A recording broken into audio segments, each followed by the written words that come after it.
Mr. Secretary, the federal government is currently facing an extreme budget constraint.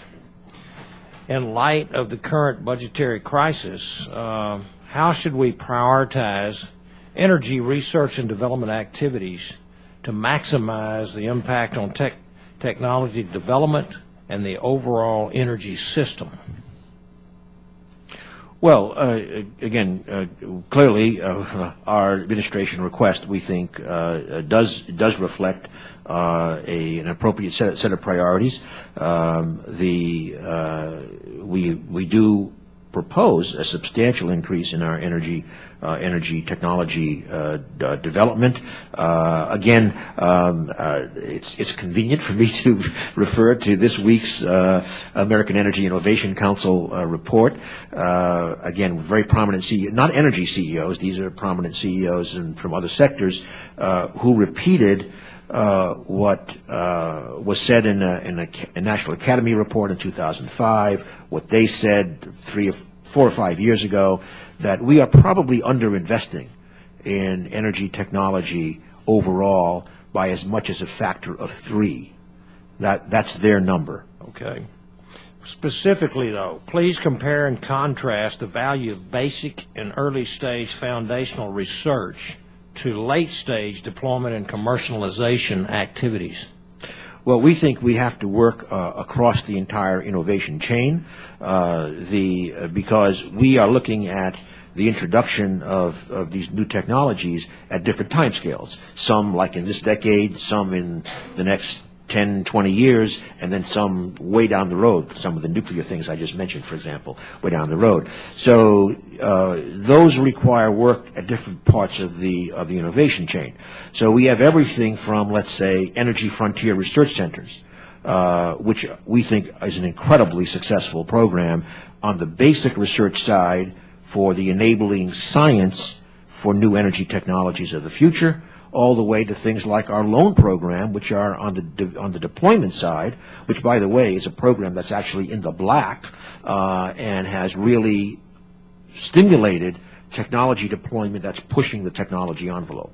Okay, well, the budget requests a 42.3% increase in the Office of Energy Efficiency and Renewable Energy. That's over $800 billion in new spending. This is an enormous increase in an office that focuses on late-stage commercial applications, not basic research at universities and national labs. By contrast, the budget for the Office of Science, which funds basic research, increases by only 5.4% in the budget request. Are the Office of Science's basic research programs a lower priority for this administration when compared with these renewable programs? No, our Office of Science request, I think, is a very strong one. As I said earlier, it fully supports, for example, our development of the major tools at our national laboratories that serve the entire research community. But in addition to the construction, it is a full operation budget. We estimate that it will fund 98% of the full operation of our entire suite of facilities. Partly that's because the Office of Science, I think, has done an outstanding job over the years in how it phases its projects, so that as some projects are rolling off, others are coming in, and so with the 5% budget, for example, increase in this case, I think it meets those needs. Okay, well, right along those same lines, if we have a 42% increase, can you provide additional information on the goals the President hopes to accomplish with such a sizable increase to the program budget?